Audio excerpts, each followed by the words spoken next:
Hello, welcome back to the channel. I find myself in Thorpe Village, which of course is home to Thorpe Park. I'm not here specifically for Monk's Walk, which is where I'm going now. I didn't come here just for that, but I thought, whilst I'm here, I may as well take a little walk down Monk's Walk, film a little video, see if you can see anything going on. I mean, I doubt there will be much. I wouldn't have come here just for Monk's Walk, not right now anyway. I might have done when the rides were testing. I doubt we'll see rides testing or anything like that. Having said that, Colossus was the other day. But anyway, we're going to go down there and see what we can see. I remember recording this video a couple of times last year, and here we are. I'll talk a little bit more about why I was here in the first place. But yeah, for now, I need to find Monk's Walk. I know where it is, just around this corner. And then we'll get down and have a look. Right, if you're a bit unsure where Monk's Walk is when you come here, I park sort of near a school thing up here whenever I come here. And it's over this weird thing. You just gotta. It's gonna be a bit muddy down here. And to be honest, it's a little bit scary sometimes walking down here. I don't know why, especially by yourself. Anyway, yeah, come down here. And then it's about, I don't know, to get from here to like Hyperion, I'd say it's like a 5 to 10 minute walk, depending how quickly you walk, really. So yeah, right, so I'm getting there, sort of. There's this red bridge to cross, of course, with a bike on it by the looks of it. Don't know if you can see that. The plane's going overhead, might be a bit loud. Bike. But on top of this bridge, you usually get a decent view of the Swarm from here. So I'll just get up onto it now. Hold on. Right, so yeah, you can see tidal wave through the distance, which is just become a little bit more of a special ride for me, as has the Swarm. I'll explain why in a second. Well, I'll explain why now actually. So yeah, I'm here today for a job interview with Thorpe Park. I've just done it and I did get the job. Incredible. Never seen no like it. I think they said it contains 9 attractions, so tidal wave is the first one that I'll be starting on. But I can operate that. I think Swarm's in there, I think Detonator's in there, Flying Fish. I'm not sure what the other ones are. But yeah, so that's good. So I'll be working at the park this year, which will be great, and then hopefully be working at the park next year. I think you can sort of change zones the year after, like each year. So obviously there's 3 zones in the park. I'm not gonna lie, I was hoping for zone 3. Obviously that has Hyperion in there. But you know what, zone 2, the Swarm, hopefully I'll get to operate. I'll take it. And I said, because I'm 18, there's a chance after a little while to become an operator as well. I'm starting as a host. So yeah, I hope the camera's on me. But yeah, I'm nearly down by Inferno now. There's a Loggers Leap boat. To be honest, we filmed this video like over a year ago now, but most of the stuff down here is just the same really. The Rocky Express, I think that's where Hyperion used to be, which is just down here. To be honest, I think there's less here than there was. Like when we came last year, there was, oh yeah, there's lots of like dinghy things from the Rumba Rapids, which I don't think they usually like that. And there's a chain lift, I think you can see. So I assume that's for, I don't know what that's for. But those dinghies have sort of just been left there. And a lot of people are sort of speculating, saying, oh, is Rumba Rapids going to close? Which might be the case, to be fair. I mean, that would, might indicate another ride coming there into that area in the future. Personally, I'd like to see an Intamin Blitz. I would have said an RMC a little while ago. Since we've done Zadra, I was a little bit disappointed by it. So I wouldn't mind an Intamin Blitz, I think. Sort of just in this area behind Stealth. You can't see Stealth. But yeah, I can see the top of Nemesis Inferno station now. But yeah, really pleased to get a job at Thorpe Park. I've got an induction day thing in a few weeks' time, a couple of weeks' time, on Saturday. So that should be good. But yeah. Here's the back of Inferno station. You can sort of see into the park from here. There's tidal wave, which I will be operating soon. Weird sentence to say. yeah, so I'm not expecting anything to test, but you never know. It's quite late though, it's getting dark as you can probably see. Yeah, so there's Inferno. There was scaffolding on the on the brake run, yeah, there it is. Just through there.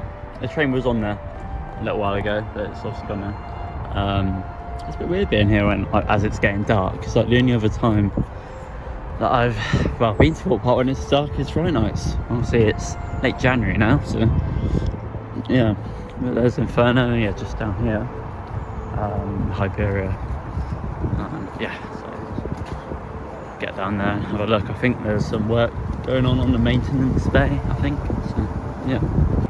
So yeah, so there's some work going on to the back of the Hyperia station here. Not too sure what, really. A little bit surprising because obviously it's still very new. Some Mack Rides boxes down here, just cross over the mud. Yeah, Mack Rides, nice. And Hyperia's just down here. So yeah, here's Hyperia. Obviously the station with the lights on. It's not really focusing very well. Yeah, got obviously all lit up. Now it's getting dark and there's a queue line just over there. It's got a nice being back down Monks Walk really. I haven't been for a while. To be honest, I wasn't really planning on coming here. Probably until February. I thought about coming when the rides are actually testing, but I thought, yeah, whilst I'm here, I may as well. It's nice to see Hyperia again in person, having not, been here and seen it for a long time. It looks a lot bigger actually than I remember. Yeah.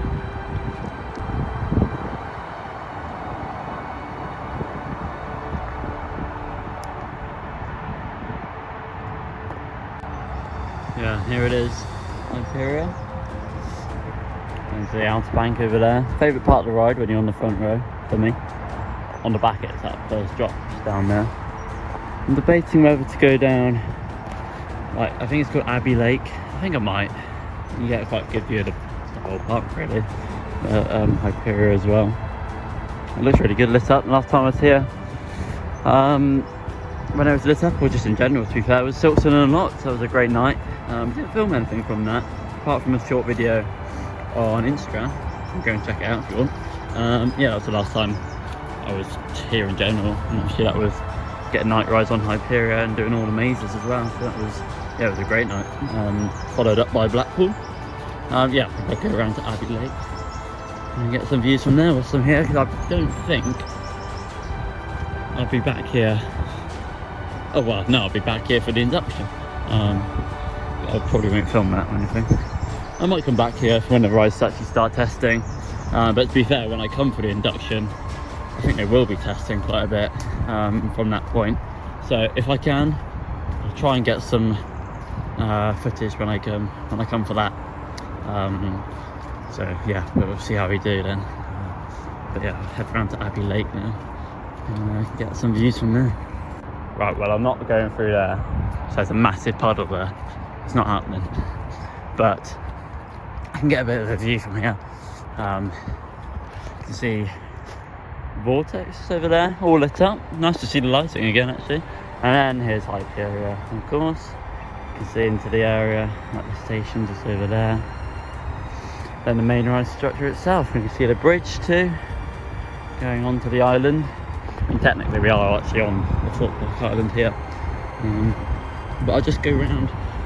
Well, I'll probably head back now, but we'll go back past Hyperia again. So I'll get a bit more shots from there. There was someone there, so I wouldn't want to film too much or anything. But if I can, I'll get a little bit more footage. There we are. Here's Hyperia. It looks great lit up, doesn't it? I like this lighting. I mean, at Friday nights it was great because it was all in red. And it's sort of turned off when you're going down the drop. That's amazing. I do prefer that for Friday nights. It fits a lot better with the spooky theme. But looking at this, it just looks very impressive lit up. It's sort of just like a warm white, isn't it? But I think it looks good like that. Just sort of when there's no events on. Yeah, it looks nice. It's lit up very well. So here's the station. I didn't show you too much from this area when I was down here a few minutes ago. Some security over there. Yeah, station lights are on in there. It looks great lit up. Bit weird being here again. Obviously it's usually so busy and got such an atmosphere about it, but it's very eerie. It's like there's, especially in the dark, because you think about Fright Nights, obviously you got loads of people, always very busy at Fright Nights. Got all the rides running in the dark and the Fright Nights music going on. Yeah, very still, very quiet. Yeah, not too long really though until the park reopens. What, about 2 months? Yeah, so it's not too bad. 2 months. And for me, I've got like the induction and training and stuff to do at the park before it reopens, so that'll fly by. Yeah, so there you go. Right, I'm gonna head back and do an outro when I get back in the car probably. Ooh. Stealth all this up to in its red. I thought it was usually blue and red, but I couldn't even really see red there. And by the way, that's up to. Yeah.